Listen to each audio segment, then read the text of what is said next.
ونعوذ بالله من شرور أنفسنا ومن سيئات أعمالنا من يهده الله فلا مضل له ومن يضلل فلا هادي له وأشهد أن لا إله إلا الله وحده لا شريك له وأشهد أن محمدا عبده ورسوله الذي لا نبي ولا رسول بعده أما بعد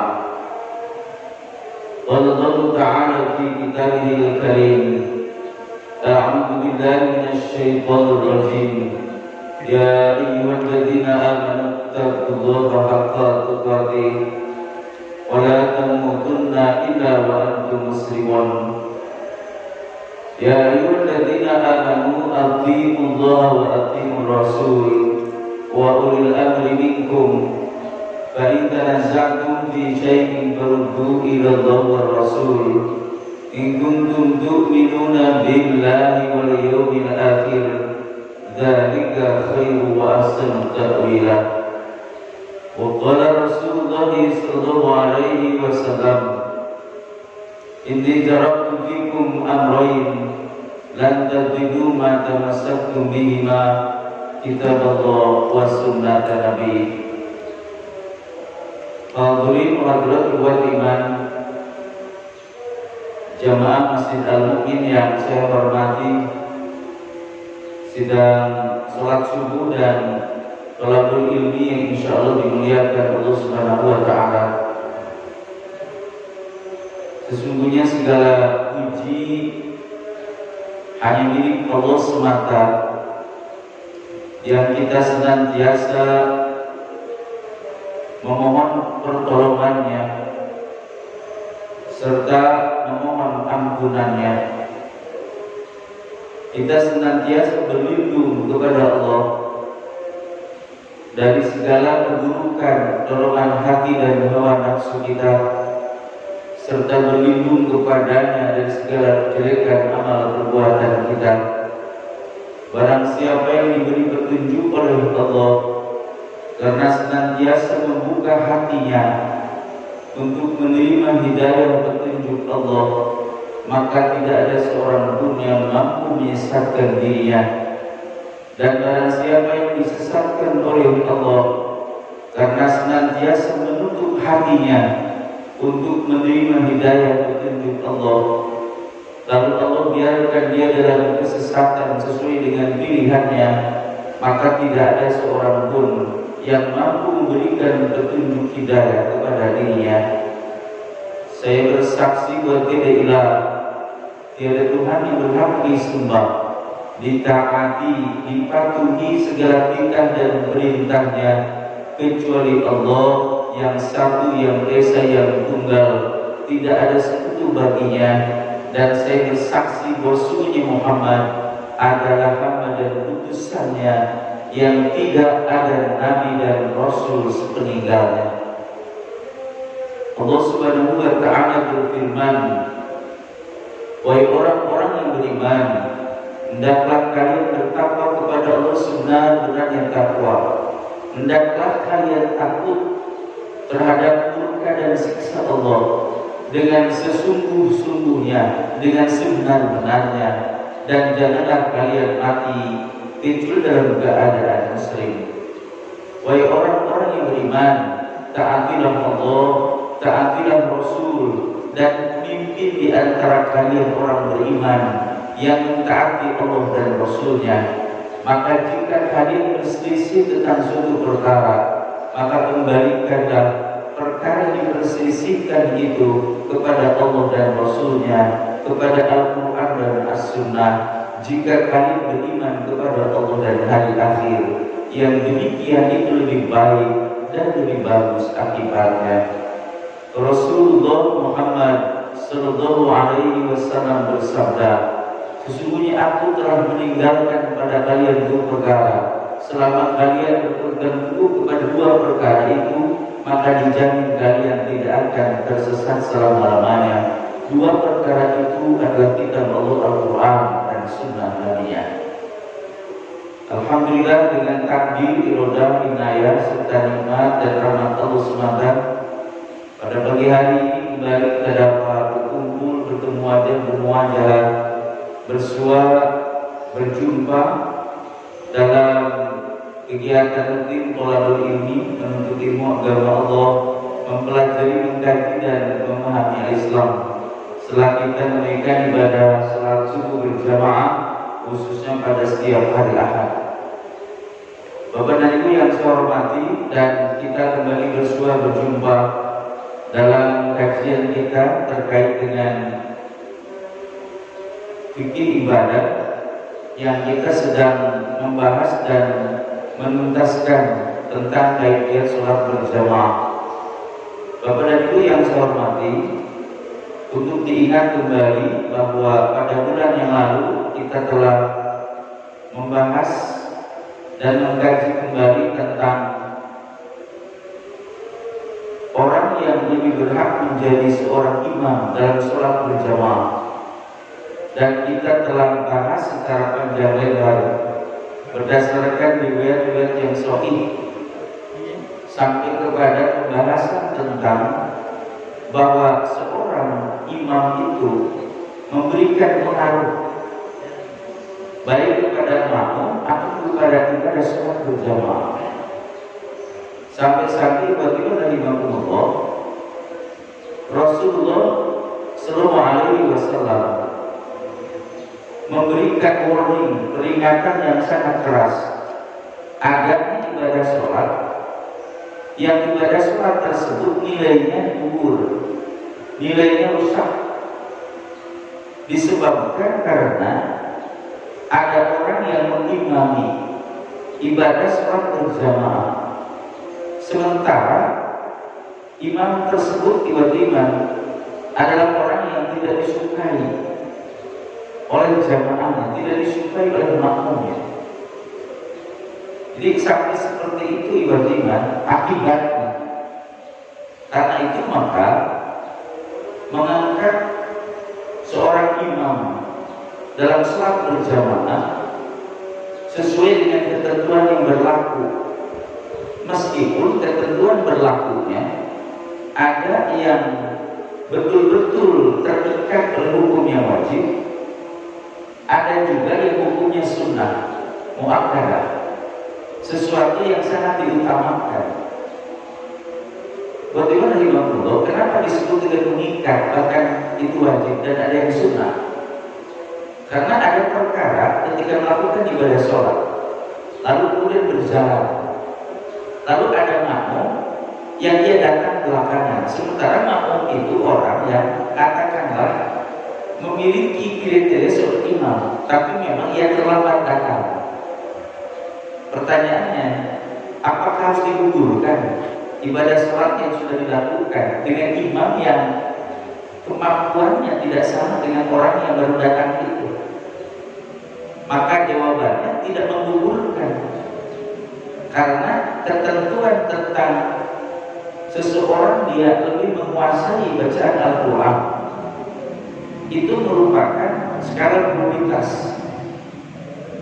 Kalau dalam bahasa lain itu lebih utama, lebih afdol.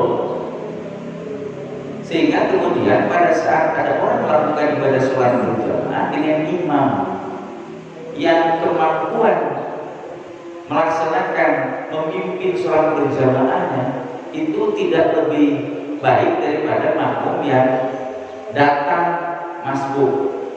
Karena kalau hukumnya wajib, maka harus digugurkan karena ada makmum yang kriteria lebih daripada dirinya. Itu konsekuensi. Bagaimana rahimahullah? Dan tahapan ini itu berlanjut kepada pembahasan lain, masih terkait dengan apa yang harus dilakukan seorang imam. Jadi pembahasan babnya masih terkait aturan imam, aturan ketentuan bagi imam.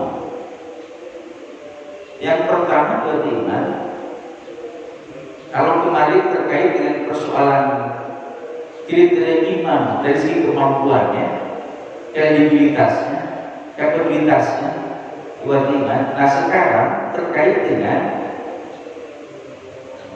amalia-amalia apa, tindakan-tindakan apa, sikap apa yang harus dilakukan seorang imam, dari mulai sebelum sholat sampai melaksanakan sholat, bahkan selesai sholat. Yang pertama adalah iman, rujuk kepada hadis baik Imam Al-Bukhari, baik Imam Muslim dan yang lainnya. Misalnya dari sahabat Anas bin Malik radhiyallahu anhu, bahwa katanya Rasulullah manakala beliau hendak mengimami sholat berjamaah, maka beliau menghadapkan wajahnya kepada kami. Rasulullah tidak langsung menghadap kiblat, tapi beliau menghadap kepada jamaah, kepada makmum.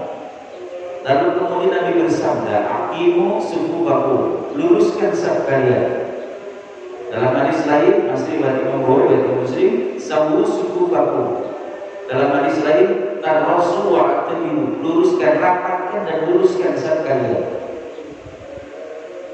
Bagaimana rahimahullah? Ini perkara yang harus dilakukan seorang imam, jadi mengatur saf imam, saf makmum. Maka kemudian Rasulullah sampai memperhatikan setiap orang. Ketika ada orang yang posisinya lebih depan daripada teman di sampingnya, maka Nabi menyuruh dia untuk meluruskan. Bahkan tidak tanggung-tanggung sampai Nabi turun gunung, bahasanya Pak. Bukan lagi menghadap berada di tempat imam, tapi Nabi turun gunung langsung tuh ke tempat makmumnya Pak. Langsung didorong sama Nabi, luruskan. Sampai seperti itu loh. Ini menunjukkan begitu pentingnya sebelum melakukan ibadah sholat beresan terkait dengan saf. Bagaimana rahimahullah? Kenapa demikian? Karena pada saat orang melakukan ibadah, termasuk ibadah sholat berjamaah, maka setan itu sibuk. Setan itu sibuk Pak. Sehingga ketika ada orang yang punya celah, setan bisa masuk, bisa mengganggu dirinya, maka itu bisa mengakibatkan kerusakan terhadap ibadah sholatnya.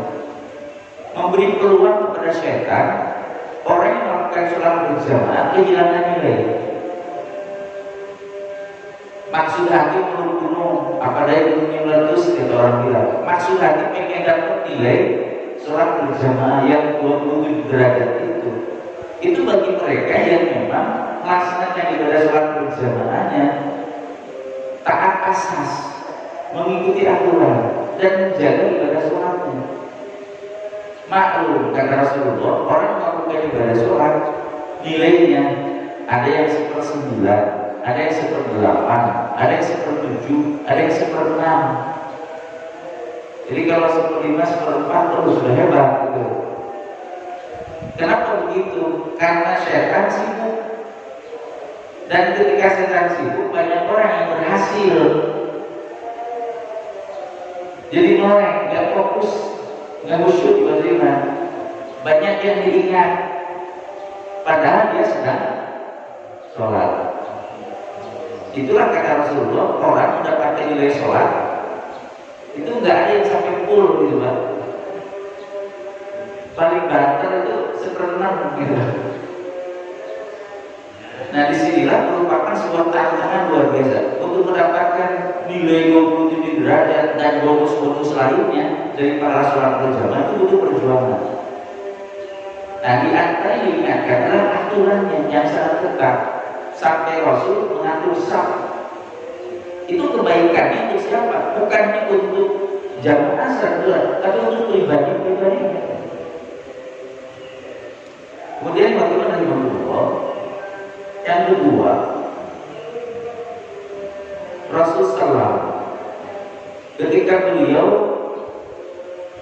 akan beribadah sholat, maka bacaan Nabi khususnya terkait dengan komando, bacaan komando ketika melakukan sholat berjamaah, baik itu takbir, baik bangkit dari ruku menuju i'tidal dengan ucapan sami Allahu liman hamidah atau ucapan salam ketika mengakhiri sholat, itu suaranya jelas, suaranya terdengar oleh makmum. Jadi jangan sampai nanti imam menyusahkan makmum, Pak. Emang ada? Kita temukan di lapangan ada imam menyusahin makmum, Pak. Karena makmum tahu aturan sholat berjamaah. Ini merupakan aturan berikutnya nanti terkait dengan soal aturan makmum. Tapi sebagai kaitan dengan yang dibahas, bahwa makmum itu ketika melakukan sholat berjamaah ada aturan bagi makmum bahwa hadis riwayat Imam Abu Dawud misalnya, innama ju'ilal imam liutamma bihi, dijadikan imam itu untuk diikuti.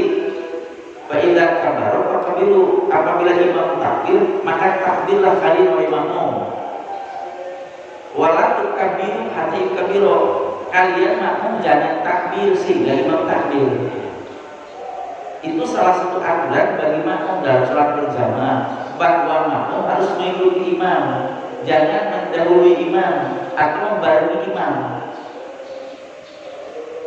Bagaimana imam Allah? Nah, karena demikian maka makmum yang mengerti aturan berjamaah dia akan menunggu ucapan Allahu Akbar dari imam. Ini ada imam bacanya Allah, barnya nggak benar tuh, Pak. Itu nyusahin makmum juga. Dan kita temukan orang sholat imamnya begitu, Pak. Jadi komandonya ini tidak kabar, Bapak Ibu kata, apabila imam takbir, takbirlah yang disebut takbir Allahu Akbar. Ini disebut takbir. Nah ini Allah. Nggak dengar namanya, Pak. Makmum tuh dia mencoba. Tapi sudah Bismillahirrahmanirrahim itu mana, Pak? Yusahin makmum. Karena itu adalah komandonya ketika sholat melakukan pergerakan. Nah begitu jelas, Pak. Meskipun sholatnya sir seperti zuhur asar, tapi komando itunya jalan. Dan dengan cara begitu maka sholat berjamaah menjadi beres. Maka seorang imam harus perhatikan itu. Maka Bapak dan Ibu bisa bayangkan, berarti seorang imam itu mengucapkan Allahu Akbar dan membaca bacaan dalam sholat itu harus benar. Jadi kalau ada orang yang masih harus belajar dulu gitu maksudnya, Pak. Kalau bahasa orang bilang ya belajar tahu diri gitu, Pak. Jangan sampai justru motor pengen jadi imam, padahal kemampuan sebagai seorang yang layak menjadi imam tidak mumpuni. Jadi setiap orang belajarlah untuk bisa memiliki hak menjadi imam. Bukan apa-apa, Pak. Tanggung jawabnya besar. Bagaimana imam Allah? Itu yang kedua, yakni bacaan komando ketika melakukan pergerakan sholat itu dalam jelas. Kemudian selanjutnya, seorang imam itu memberi efek pengaruh kepada makmum dalam urusan sholat berjamaah. Karena itu maka imam melaksanakan ibadah sholat harus memberi contoh yang benar.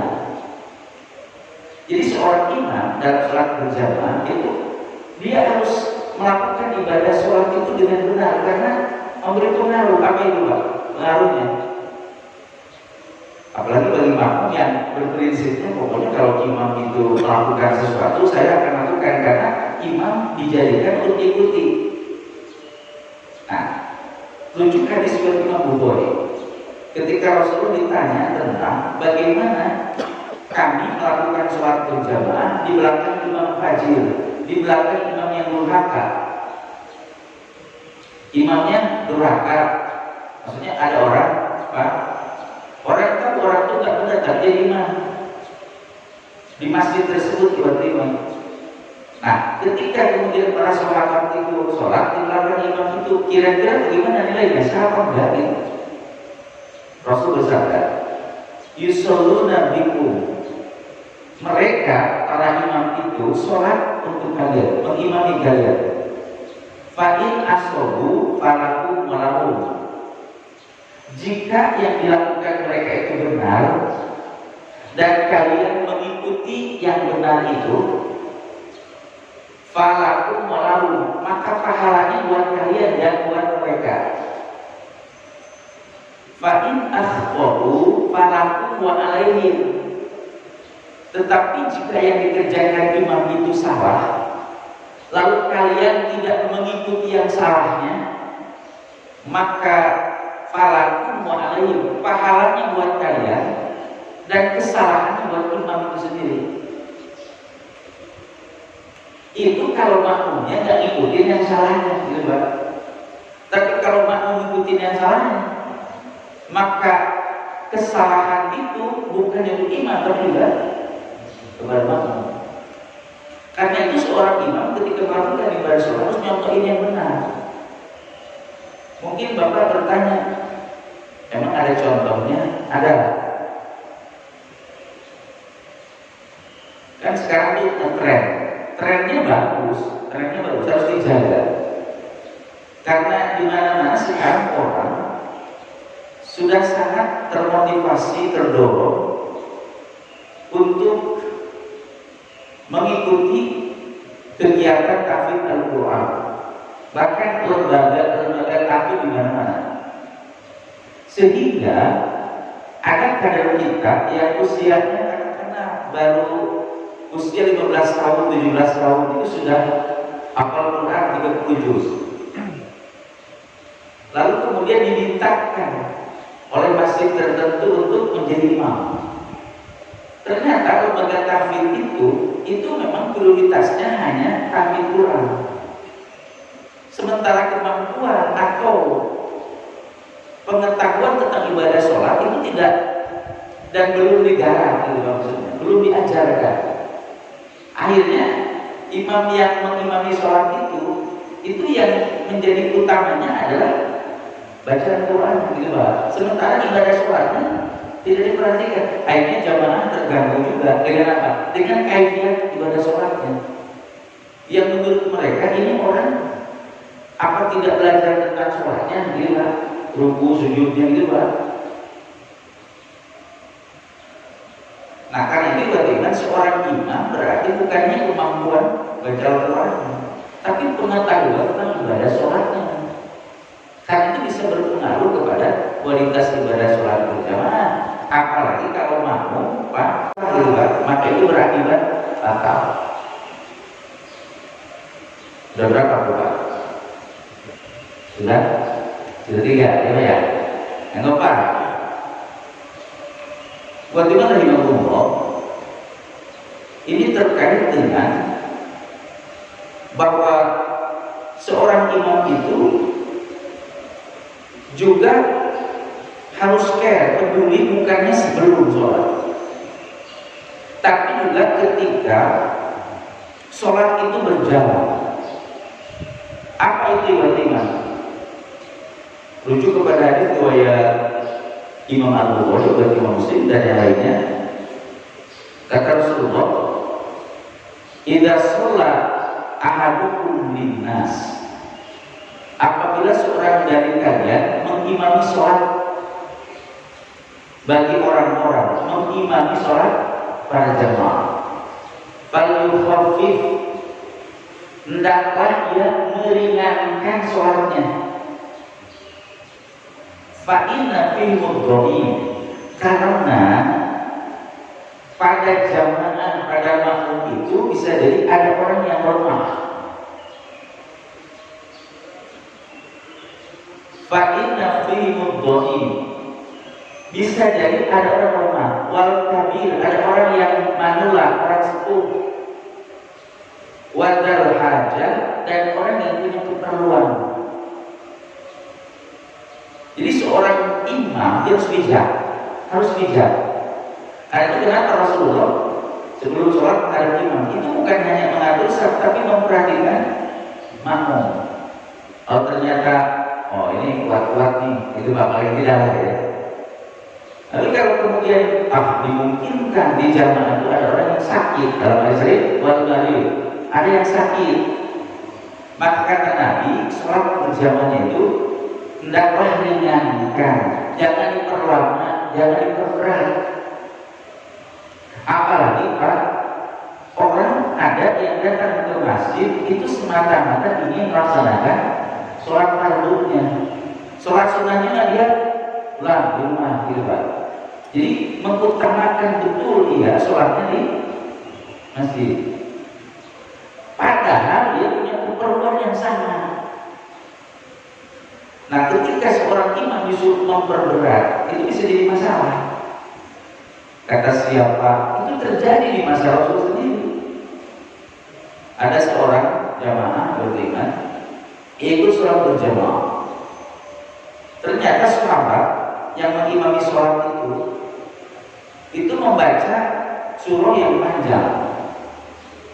Sementara sahabat itu punya keperluan. Karena panjang lama, sahabat tersebut intizal.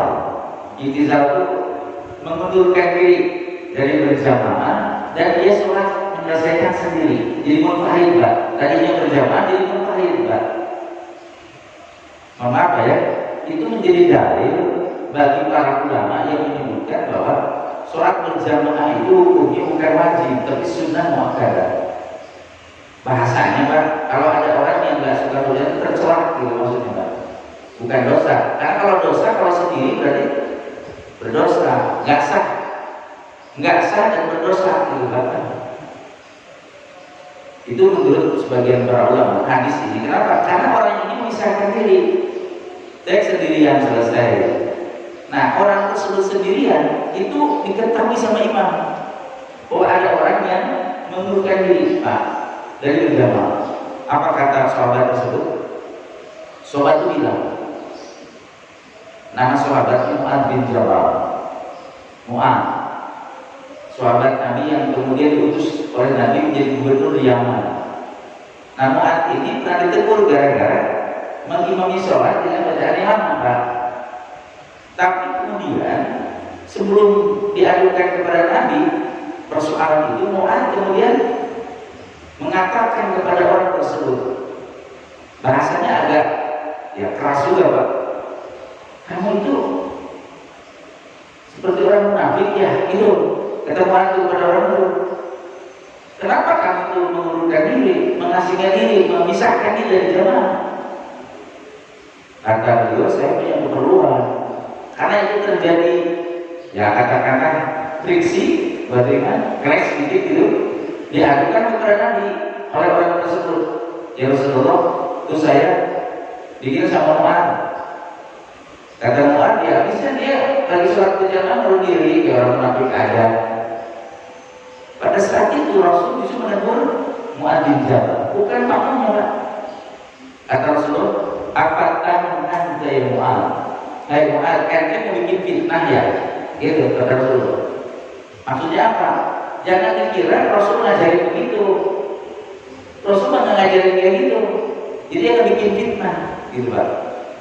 Sehingga orang jadi salah paham terkait dengan sholat berjamaah itu. Padahal Rasulullah tidak ngajarin gitu. Lalu Rasul bersabda, asbabul wurud, sebab turunnya hadis yang tadi. Kata Rasulullah, idza sholat ahadukum binas falyukhfif. Apabila seorang dari kalian mengimami orang-orang, maka ringankan, jangan diperlama, jangan diperberat, karena bisa jadi di kalangan makmum ada orang yang sakit, ada orang yang sudah sepuh, ada orang yang lemah, ada orang yang punya keperluan. Jadi seorang imam harus dijaga, meskipun hafalannya banyak, bahkan 30 juz itu Pak. Lalu kemudian lagi bersabda, ada lanjutannya. Kata Rasulullah, wa idza shalla wahda falyuqim masya'a. Nah, apabila kamu itu sholat sendirian, terserah mau panjang kayak apa tadi. Kalau sholatnya sendirian. Jadi kalau sholat berjamaah, maka imam dapat meringankan sholat berjamaah. 4. Yang kelima, bagaimana dari Imam seorang imam itu dia harus mau ditegur oleh makmum manakala keliru. Imam harus mau ditegur kalau imam keliru, ditegur sama makmum, gitu Pak. Dan itu bisa terjadi dalam rangkaian dari sholat berjamaah. Dan itu Pak kasusnya banyak, maksudnya bentuk-bentuk kasusnya banyak tuh Pak. Ini yang agak menarik begini. Jadi di masjid tersebut tuh Pak, di depan tempat imam Pak, itu ada semacam ya kata lemari kecil lah gitu. Itu disimpan tulisan di situ. Jadi membaca basmalahnya jangan, itu tulisannya gitu Pak. Jadi masjid tersebut itu pemahamannya atau pandangannya bahwa baca Fatihah itu basmalahnya dijalankan kalau sholatnya jalan. Jangan disirkan, jangan dipelangkan gitu. Ditulis di sana Pak. Jadi pas sholat, Allah imamnya itu baca dalam Alhamdulillahirabbil alamin. Itu pengurusnya di belakang Bismillahirrahmanirrahim Pak. Lalu imamnya diam. Pas diam, imamnya bilang Bismillahirrahmanirrahim. Mungkin si imam itu berpikir kali ya, oh jangan-jangan disuruh dibaca apa? Bismillahirrahmanirrahim. Selesai sholat, itu Ustaz nggak baca tulisan di depan, kata pengurus bilang katanya. Anak nggak baca katanya gitu. Jadi sampai begitu tuh Pak. Nah karena itu baru dari Allah. Ya alhamdulillahnya nggak ngotot-ngotot gitu Pak maksudnya. Coba kalau ngotot-ngototan, imam bisa balik badan tuh Pak. Jadi mau sholat berjamaah malah jadi kelas. Kemudian waktu ada imam Allah, bisa jadi ada imam bacaannya keliru, lalu kemudian ditegur oleh makmum atau diluruskan maksudnya Pak.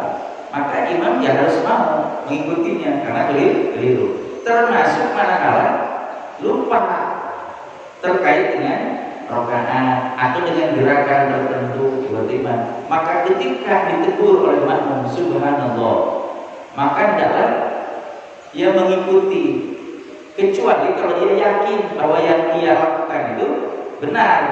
Oh saya tidak salah misalnya Pak, maka ada ketentuannya makmum yang mengalah. Makmum yang mengalah. Nanti diberesinnya setelah sholat. Itulah berlaku sujud sahwi. Itu Pak. Nah dari kasus itu maka ada aturan apa? Bahwa imam ketika tahu dia salah, tapi baru diyakini setelah sholat, maka imam harus memimpin. Imam harus memimpin makmum melakukan sujud sahwi. Itu Pak maksudnya. Ya sampai nanti, oh salah saya gitu. Terus kata imam tadi sudah sujud sahwi masing-masing nggak boleh, tidak boleh. Sujud sahwi diimami oleh imam tersebut, dipimpin oleh beliau.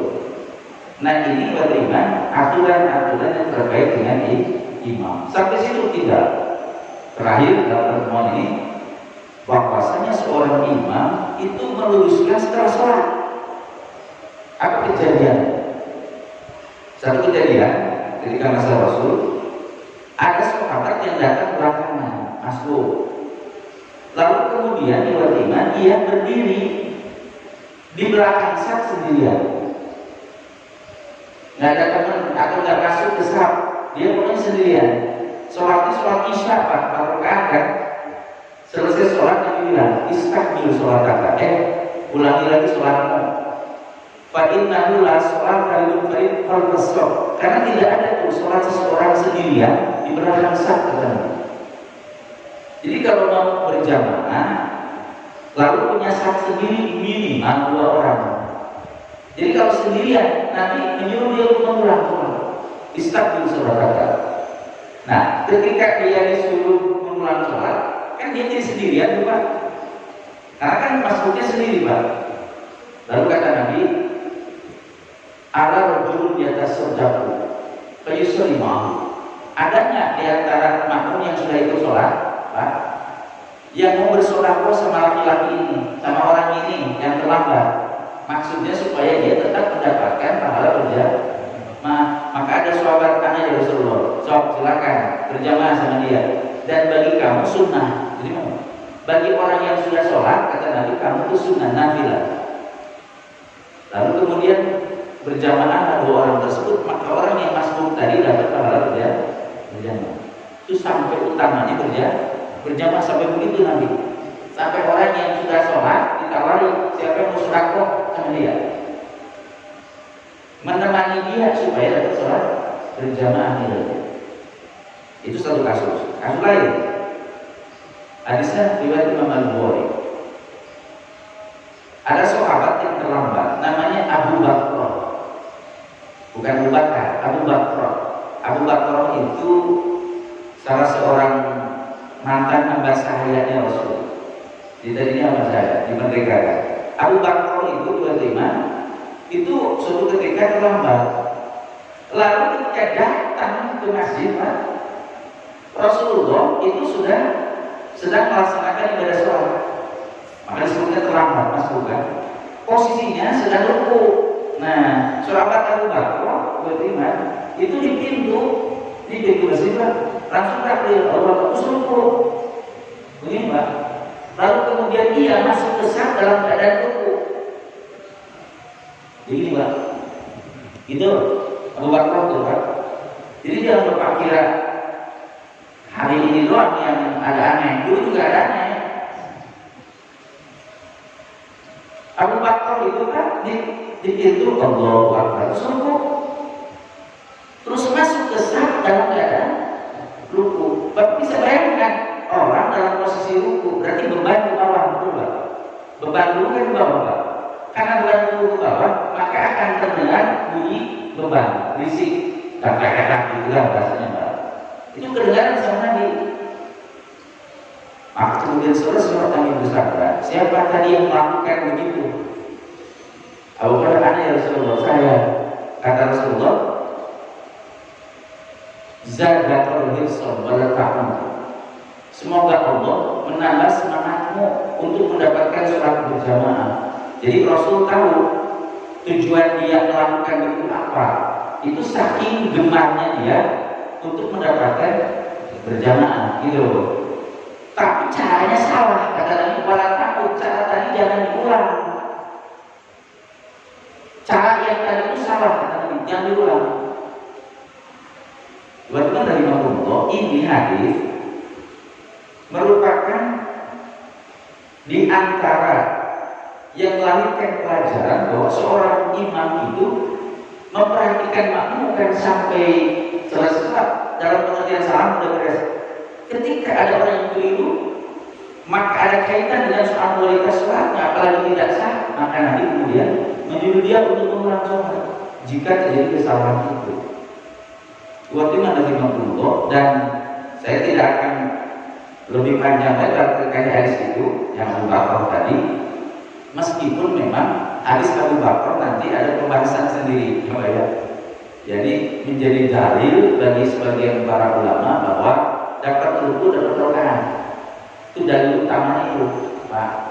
Tapi tidak akan dibahas sekarang, jangan kemana-mana. Kita akan berjumpa nanti bahas ya tentang itu dan ini beriman itu di pertemuan-pertemuan kita, karena waktu dia yang biasa membatasi kita.